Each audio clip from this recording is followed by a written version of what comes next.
एक समय की बात है। घने जंगलों और ऊंची ऊंची पहाड़ियों के बीच बसा एक शांत और हरियाली से भरा इलाका था।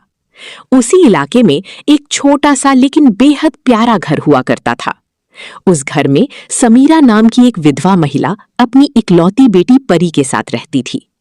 परी अपने नाम की तरह ही बहुत सुंदर और मासूम लड़की थी। उसका स्वभाव बेहद कोमल और दिल साफ था। उसका चेहरा मानो पूर्णिमा की चांद की तरह चमकता था और उसके होठों पर हमेशा एक हल्की सी प्यारी मुस्कान रहती थी। समीरा पास ही के एक बड़े और मशहूर डेयरी फार्म में काम करती थी। पति के गुजर जाने के बाद वही अपनी बेटी का एकमात्र सहारा थी।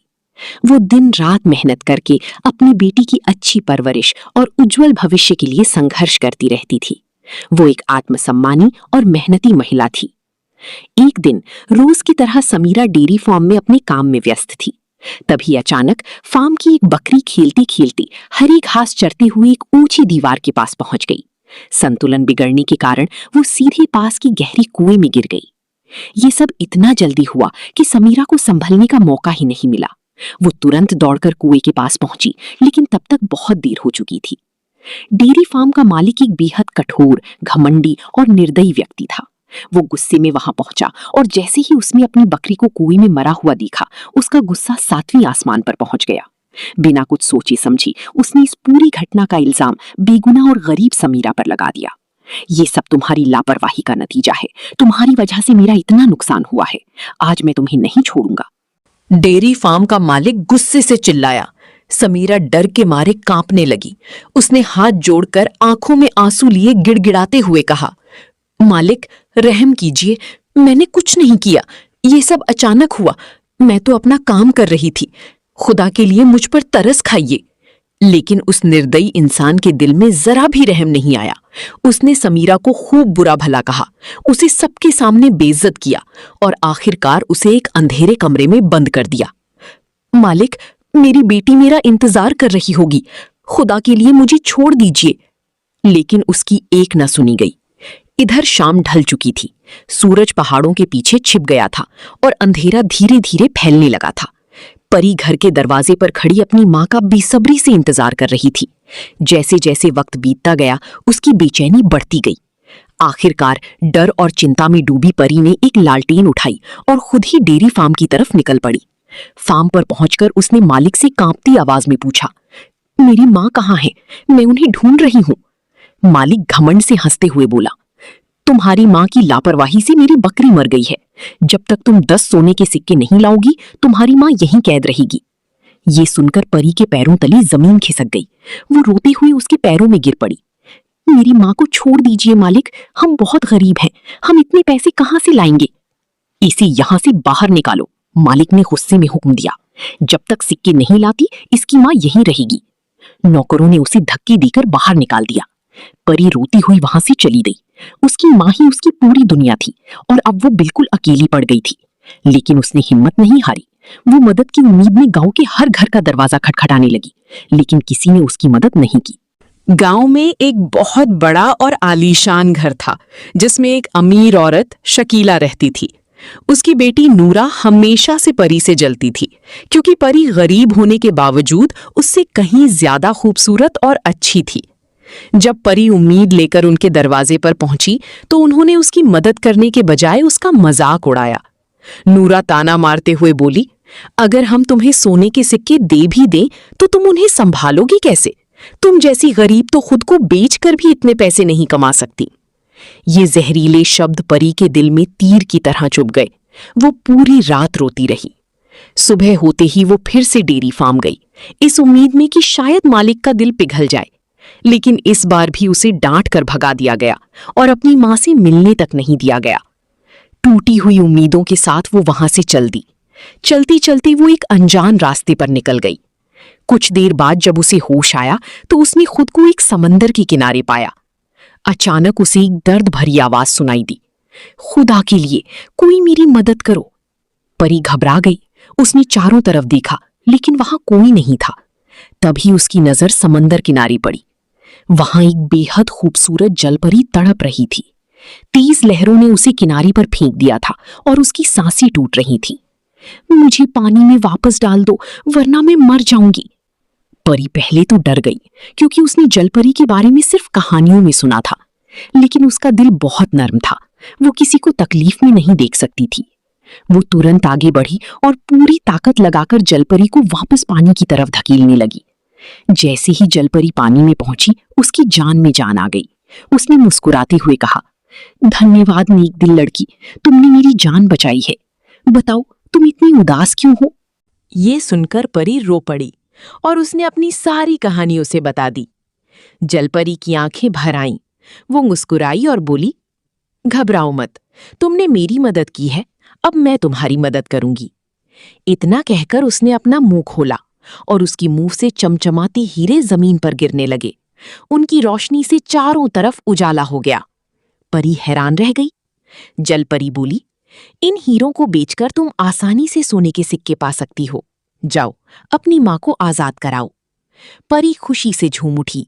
उसने जलपरी का शुक्रिया अदा किया और हीरे लेकर बाजार पहुंची। वहां एक जौहरी को एक हीरा दिखाया। जौहरी उस हीरे को देखकर दंग रह गया और उसने उसके बदले बहुत सारे सोने के सिक्के दे दिए। सिक्के लेकर परी तुरंत डेयरी फार्म पहुंची और मालिक के सामने 10 सिक्के रख दिए। मालिक ये देखकर हैरान रह गया कि ये गरीब लड़की के पास इतने पैसे कहां से आए। मालिक ने वादा किया था कि सिक्कों के बदले वो समीरा को रिहा कर देगा। अब उसके पास कोई बहाना नहीं बचा था, इसलिए मजबूर होकर उसे समीरा को छोड़ना पड़ा।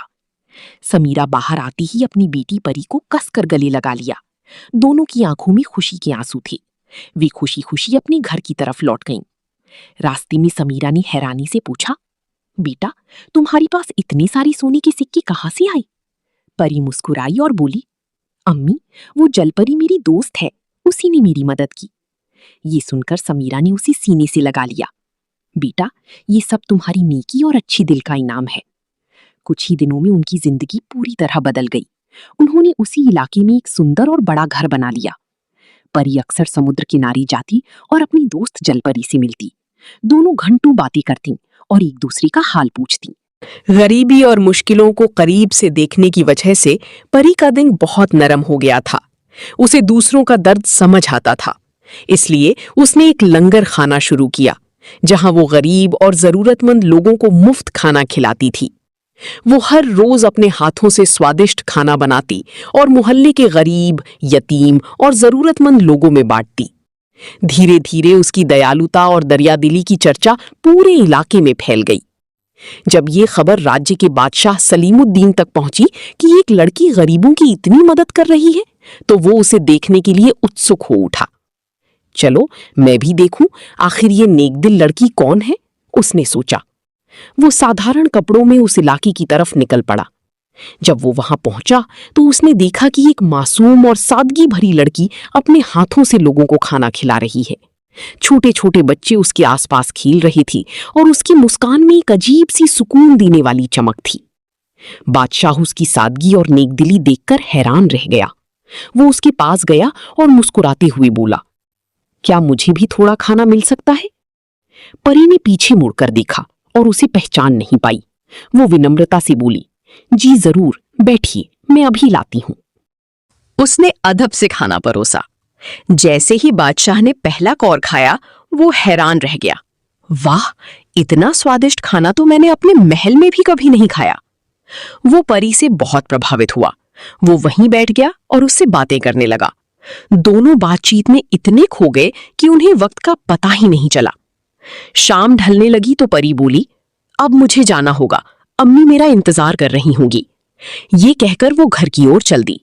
लेकिन ये सब कोई और भी देख रहा था। नूरा, जो पास में छुपी हुई थी, ये पूरा दृश्य देख रही थी। उसकी आंखों में जलन साफ दिखाई दे रही थी। वो मन ही मन जलने लगी। ये गरीब लड़की और इतनी इज्जत, जरूर इसके पीछे कोई राज है। अगले दिन परी खुशी खुशी कहीं जा रही थी। नूरा ने चुपके से उसका पीछा किया। परी एक सुनसान रास्ते से होती हुई समुद्र किनारे पहुंची।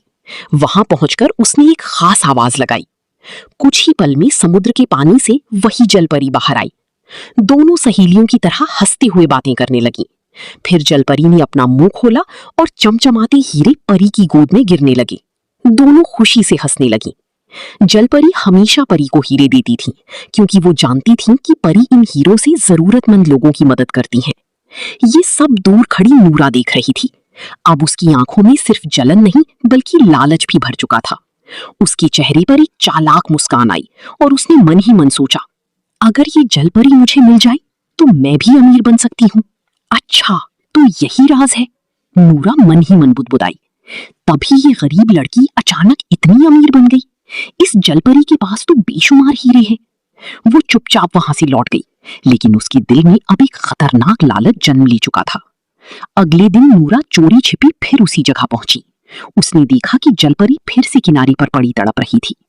खुदा के लिए कोई मुझे पानी तक पहुंचा दो, जलपरी दर्द से कराह रही थी। लेकिन नूरा के चेहरे पर रहम की जगह एक शैतानी मुस्कान थी। उसने सोचा, क्यों ना मैं इसका पेट चीर दूं और एक ही बार में सारे हीरे हासिल कर लूं। फिर न परी को कुछ मिलेगा न किसी और को। उसने तुरंत अपना खंजर निकाला और जैसे ही वो जलपरी पर वार करने वाली थी, अचानक चारों तरफ तेज रोशनी फैल गई। हवा में एक अजीब सी चमक उठी। जलपरी धीरे धीरे जमीन से ऊपर उठी और देखते ही देखते एक खूबसूरत परी में बदल गई। उसकी आवाज गूंज उठी, मैं सिर्फ नेक दिल लोगों की मदद करती हूं। तुम्हारा दिल लालच और बुराई से भरा हुआ है। नूरा डर के मारे कांपने लगी। परी ने आगे कहा, जाओ, मैं तुम्हें बद्दुआ देती हूं। अब जब भी तुम बोलोगी तुम्हारे मुंह से सांप और बिच्छू निकलेंगे। तुम परी कैसे बन गई? नूरा डरते हुए बोली। लेकिन जैसे ही उसने बोलना शुरू किया, उसके मुंह से सचमुच जिंदा सांप और बिच्छू गिरने लगे। ये क्या हो गया मेरे साथ? वो डर के मारे चीखने लगी। लेकिन जितना वो चीखती, उतनी ही ज्यादा सांप और बिच्छू उसके मुंह से निकलते जाते। खौफ से पागल होकर वो वहां से भाग गई। दूसरी तरफ बादशाह सलीमुद्दीन अब पूरी तरह से परी की सादगी और नेकदिली का दीवाना हो चुका था। वो खुद समीरा के पास गया और बोला, मैं आपकी बेटी का हाथ मांगने आया हूं। समीरा ने ये बात परी से पूछी और उसकी रजामंदी के बाद दोनों की शादी तय कर दी गई। शादी बहुत धूमधाम से हुई। महल को रंग बिरंगे फूलों से सजाया गया और पूरे राज्य में खुशियां मनाई गईं। लोगों ने नाच गाना किया और हर तरफ जश्न का माहौल था। इसी खुशी के मौके पर वो परी जलपरी भी अपने असली रूप में आई। वो मुस्कुराई और उसने परी को एक बेहद खूबसूरत लिबास तोहफे में दिया। जब परी ने वो लिबास पहना तो वो सचमुच चांद से भी ज्यादा खूबसूरत लग रही थी। परी जलपरी ने उसे ढेर सारी दुआएं दी और कहा, हमेशा नेक रहना और दूसरों की मदद करते रहना। ये कहकर वो मुस्कुराते हुए अचानक गायब हो गई। और इस तरह परी और बादशाह सलीमुद्दीन एक खुशहाल जिंदगी जीने लगे।